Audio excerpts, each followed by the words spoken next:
Hi y'all. So here we are, project number 3, photosynthesis. You guys are halfway through the course, which is kind of crazy. Anyways, you guys, with this one, there's a couple things. This is the second project in this unit, and I'm going to show you how to make this a very quick thing, okay, since you've already done that one with osmosis. However, I'm a hands-on teacher, and so I want to give you guys ample amounts of time to do projects and buffer that grade. Okay, but I will show you, and there's two ways you can do this lab, and I'm gonna let you choose which one you want to do, and then you will get full points no matter which choice you decide. Okay, so since you're watching this video, you will have access to this other way if you'd like. I just noticed that the people make this instruction. Oh, it's about right. Never mind. It's been a long week. Okay, here we go. So you guys, what we're going to be doing with this one, you're going to be testing specifically photosynthesis. And to do this, it's actually having you look at how to design an experiment along with photosynthesis. And so I want to spend some time really quickly looking at the scientific process, and we've already talked about that. So this will be a review from the first unit, but I also want to dive into photosynthesis a little bit as well. Okay, so that's what we're going to do first really quickly. Oops, wrong one. All right, so what I want to do is just do a quick little review for you here when it comes to carrying out this experiment. Okay, and I first wanted to start right here. So one of the things you will need to do is make a hypothesis, and again, you're making it based on some principle of photosynthesis, and so you will be able to decide what you want to test, how you want to test it, etc. And some of you will be you can do this in multiple ways, and I'm going to try and give you guys ample amounts of ideas here today. But I just want to make sure you remember, hypothesis is a scientific explanation that can be tested. Okay, so please make sure that your hypothesis is a testable hypothesis, and that is it's an explanation to that question. Okay, so it should be an answer to the scientific question, and whatever that scientific question is that you will be looking at. When you're doing this, please make sure you always have a control group and then you have your experiment group. So you need at least two different things going on in order to fully understand the impacts of whatever it is that you're testing. And so, for example, let's say I want to test, in this example, if nitrogen is beneficial for plants to grow. Okay, maybe nitrogen is needed in photosynthesis or something. And we know that that's not true in photosynthesis, but we do know that nitrogen does help the plant grow for other reasons. But if I were to set this up, I would have a control group where no nitrogen was added, but I would have an experimental group where nitrogen was added. I could even set up a third one where nitrogen was taken away. Okay, but the control will be something that will always stay the same. When you're testing things, always make sure that you're not testing more than one variable. You only want one variable there, okay? And so when we're looking at that, you'll have your what we call the dependent variable and independent variable. And so make sure that your variables, that your independent variables there's only one, and then your dependent variable of whatever it is you're observing and testing, you have that as well. Sorry, I'm getting over, I'm not getting over, but I feel like I'm getting like pneumonia or something. Anyways, one thing that you'll need to do in your conclusion, you will not only need your data table, so some data that you will gather, but I also want you to analyze it. Okay, it is a very valuable thing to be able to analyze and create graphs of that data, and that's helpful because it helps you really visualize what the data is showing you. Okay, all right. So with that quick review, let's dive into photosynthesis here, and we can get going. Okay, so when we're looking at the process of photosynthesis here, there's two types of reactions. Okay, and this hopefully is a review from the lesson itself. But we have what we call the light dependent reaction, and we have what's called the light independent reaction. I want to quickly just go through what's happening at each one of these. The light dependent, hence its name, requires sunlight. So this is where sunlight energy would be involved. It would hit in the thylakoid, water will come in, and it's going to carry out a specific process in there that we'll go into here in a little bit. One of the byproducts of this is oxygen. So it's kind of interesting. Oxygen is not involved in this entire process. It's actually a byproduct of photosynthesis and comes out fairly quickly at the start. Okay, but we also have we have one electron carrier is what we call it, which will carry electrons that come from the sun, stored on NADPH is what it's called, and will go into the stroma to carry out a particular function. I'll show you that in a little bit. And then you have ATP, which is a high energy product that's produced during this process. And also another thing I'll point out that helps drive this process of the light independent reaction. The light independent reaction does not require energy. It will take in carbon dioxide throughout and pump out sugars. At that time, we have ATP turning back into what we call ADP, and NADPH will turn into NADP+. These two things are now non-energized and will come back to the light-dependent reaction to get energized. All right, so let's dive into this. So when we're looking at the light-dependent reaction, this happens in the thylakoid of the cell, of the chloroplast, and we actually see this occurring. Okay, now this is pretty in depth, but I'm going to show you kind of the idea. So we have sunlight that will hit two photosystems, and this yellow light is actually, yellow line is showing electrons as it travels through this process. And this process is very important because it actually will help.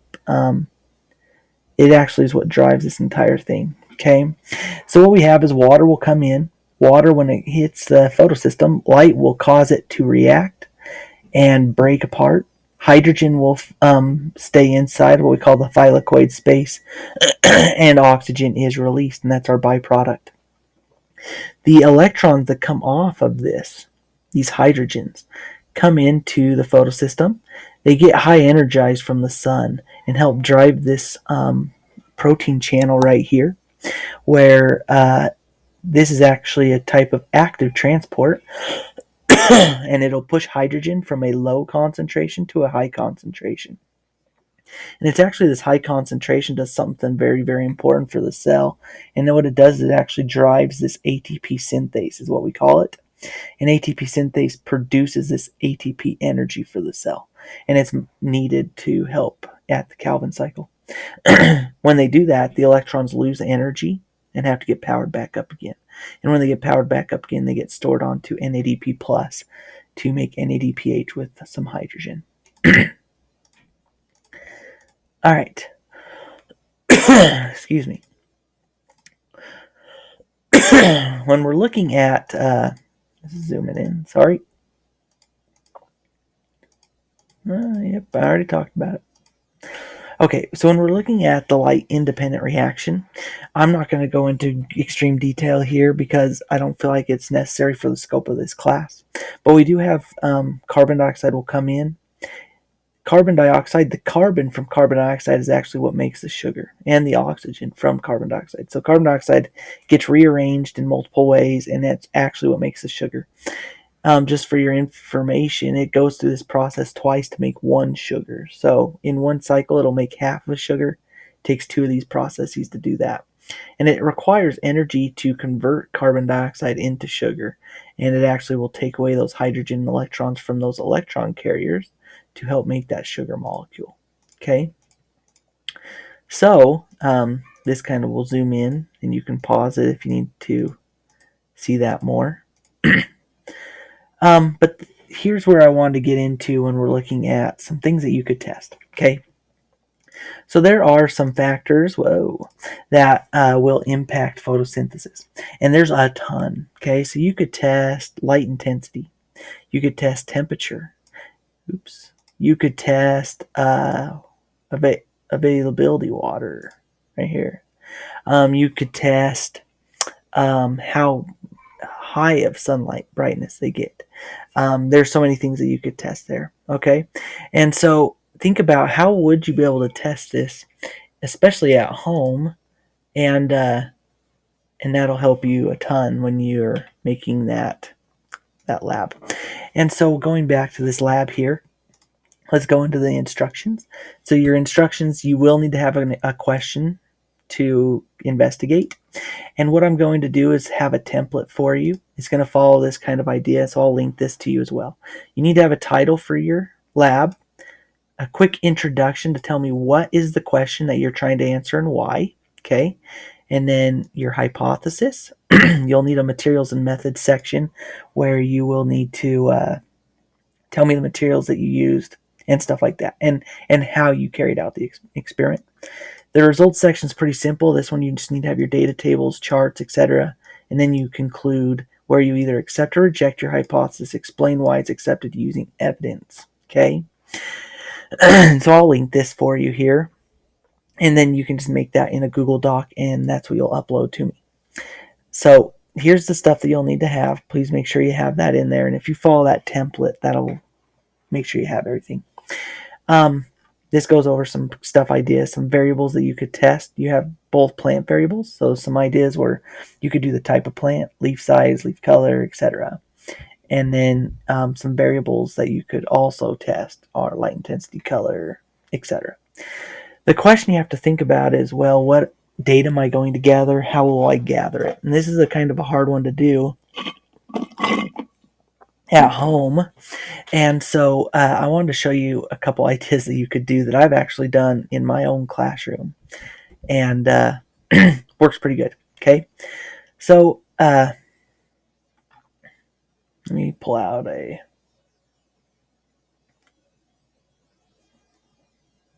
How do I want to do this? Let's just draw it right here. Okay. So a couple things that you guys can do. If you're wanting to test the impacts that certain things, let's say I want to do light intensity, or if light is affected, what I can do is I can actually take a cup of water, and you can use spinach leaves. And so let's say I have my spinach leaves here, and what I can do is actually in this cup, in this water, you can actually expose it to certain things. And so adding sodium baking soda,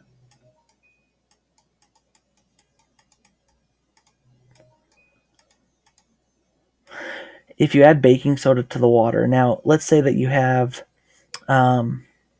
you only want to put like maybe a tablespoon of baking soda in with this. Let's say it's like a normal bowl sized, like one tablespoon of baking soda would be oodles in this water. And if you mixed it in, what that actually does is it creates carbon dioxide in the water. And then all you have to do, excuse me, thank goodness, is now you have carbon dioxide for that plant. So then if we were able to seal this off in some way and fill this all in with water, your plant's going to be able to create oxygen. And as it creates oxygen, it's going to make an air bubble in here and push the water out. And so some things you could do if you have like a glass cup, a small one. So let me draw another model here. I have the water. If you had a cup, you filled it up with water, and then you flipped it upside down like this. Let's say that the water level was right there, and you had your leaf in the water right like this. And then you could place it in a location where there is sun. And then another one, do the same thing. You have CO2 in the water. Place the cup upside down. You have your leaf. This one is in dark. And with this, you can then, as oxygen gets produced over time, you could do this for like maybe 12 hours. And you guys can decide that. But there will be a distance right here that you can measure. And over time, you should see this get bigger and bigger. Maybe not in darkness, but in the light one, you would. So you'd see this get bigger and bigger, and you can measure that and keep track of that over time. So maybe you'd want to do it every hour. Come measure and see what is affecting what's happening in the plant. Okay, or you could do it for 6 hours or something. Okay, so just an idea of some things that you could do there.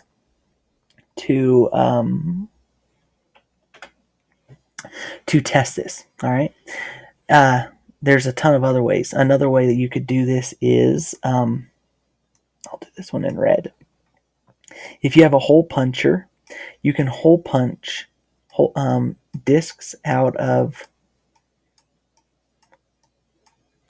the leaf, and then when you have your cup with your water, what you have to do is put these in like a little syringe, like a needle syringe, so that it has that plunger. And so if you fill the plunger up with water and you put the leaves in there and then pull back on the plunger, it'll cause pressure and it'll suck the air out of those leaves. And so when they do, they should float, or they should sink to the bottom.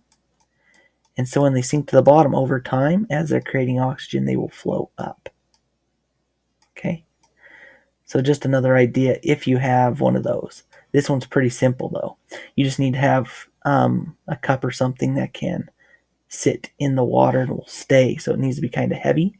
You could use a plastic cup and then just put like a weight up on top of this as well, just to hold it down. And you want to fill that up with water as much as possible, and then somehow seal it off so that when you tip it over upside down, it doesn't spill out, right? And so there's that. There's other ways you could test this too, though. Maybe you want to test this over time and see how many leaves are grown. You want to put it in a sealed container and look at condensation. I don't know. That is completely up to you of how you want to test that. But anyways, that's what you'll do there. And then so make sure that you, for this one, you will turn in this lab report in some form or fashion as this.